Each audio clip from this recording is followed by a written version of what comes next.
Quantum field theory is a really fascinating area of physics that tries to explain how the universe works at a fundamental level.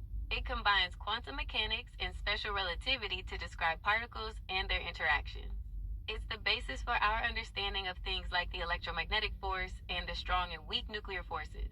What specifically about quantum field theory are you interested in? Are you aware of the neurons and the electrons and the atoms? Yes, I'm aware of them. Neurons are the building blocks of the nervous system. They transmit information throughout the body using electrical and chemical signals. Electrons, on the other hand, are fundamental particles that orbit the nucleus of an atom. They carry a negative charge and play a crucial role in chemical bonding. What is a graviton?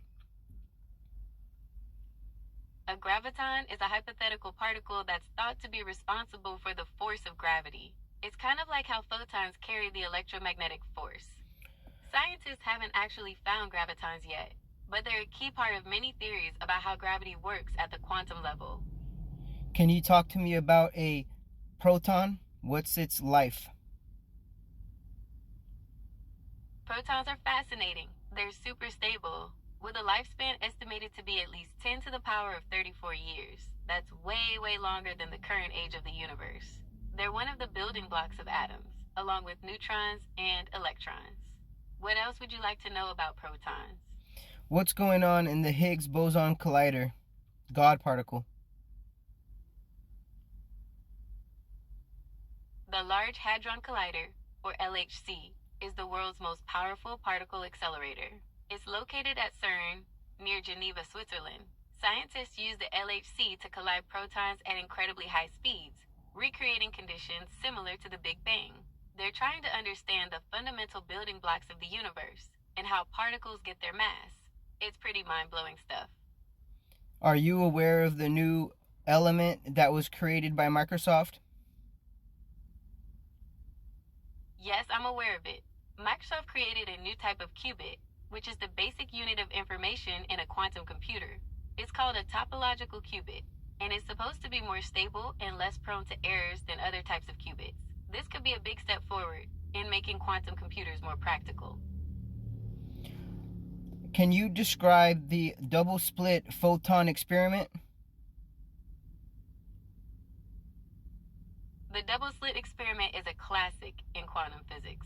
Basically, you shine light through two tiny slits, and instead of getting two bright lines on a screen behind it, you get a bunch of lines, an interference pattern. This shows that light acts like a wave. But here's the crazy part. If you try to measure which slit a single photon goes through, it starts acting like a particle, and the interference pattern disappears. It's one of the things that makes quantum mechanics so weird and fascinating. Can you explain the Saint Maximum El Baume in France? Saint-Maximin-la-Saint-Baume is a town in southeastern France, and it's famous for its basilica. The Basilica of Sainte Marie Magdalene is a stunning Gothic church that holds the relics of Mary Magdalene. It's a popular pilgrimage site, and the town itself has a charming, old-world feel. Are you interested in the history of the basilica, or perhaps the town's connection to Mary Magdalene? I was just fascinated with the masonry and the stonework that was used for the construction of the building. The Basilica of Sainte Marie Magdalene is a great example of Gothic architecture. It was built between 1295 and 1532, and the stonework is really impressive. They use local stone, and some of the columns are actually made from single pieces of stone. It's a massive building, about 80 meters long and 40 meters wide, and it's known for its beautiful stained glass windows and the organ. Did you want to know more about the construction process? What is the weight for the single stone pillars inside the building?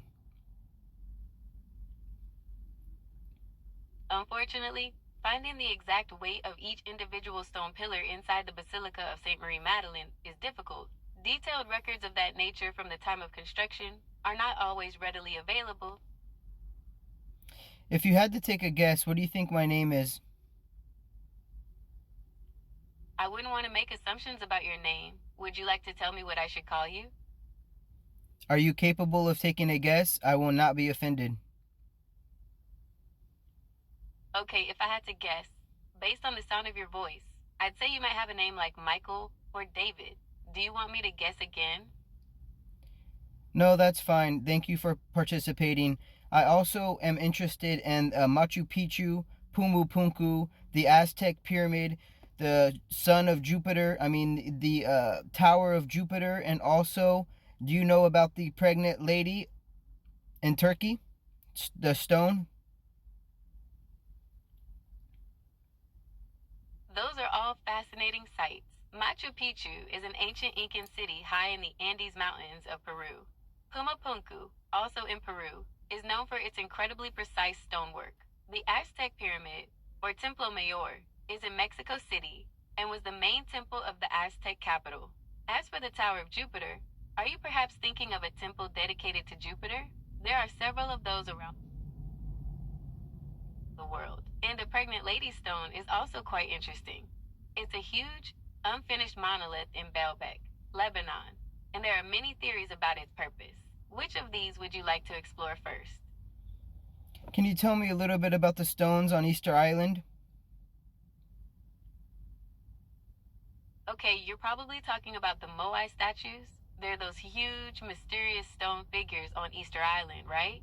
They were carved by the Rapa Nui people a long time ago, but no one's really sure why. Some people think they represent important ancestors, while others believe they might have something to do with water sources. Do you want to know more about how they were made, or something else? How do you think they were made? That's a good question. The Moai were carved from volcanic rock, and it's thought they were moved using logs and ropes. It must have taken a lot of people and a lot of teamwork. There are still some mysteries about how they did it, though. Do you want to hear some of the theories? Yes. Okay, so one theory is that they used a technique called rock walking, where they rock the statues back and forth to move them. Another idea involves using a sled-like structure and logs to roll them. There's even a theory that they used ropes to walk the statues upright. It's still a bit of a mystery, but those are some of the main ideas. What's your opinion on why there are so many sphinxes in the Luxor in Egypt?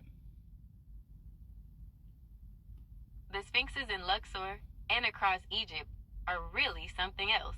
They're these amazing statues with a lion's body and a human head, and they were built to guard important places like temples and tombs.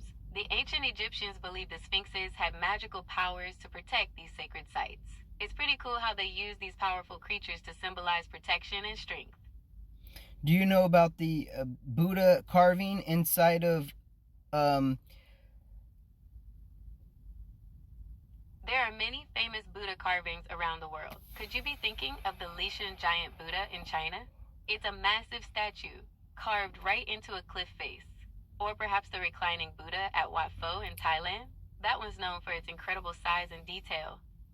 Actually, in Afghanistan, is there any Buddha carvings in the side of a mountain? Yes, Afghanistan was once home to the famous Buddhas of Bamiyan.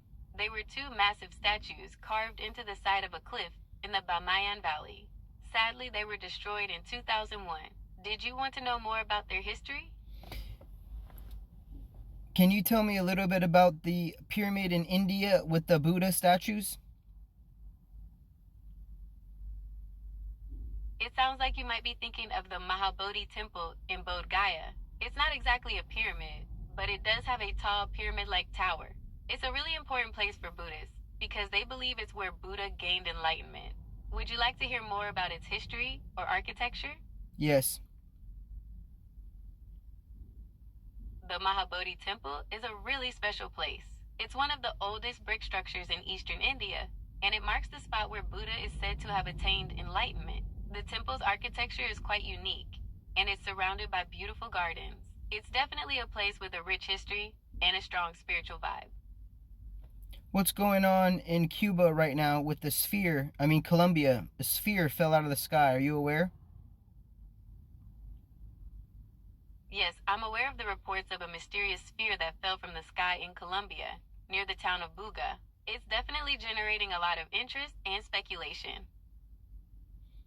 I appreciate our conversation today. Tomorrow I will continue. Thank you with the Neuron conversation.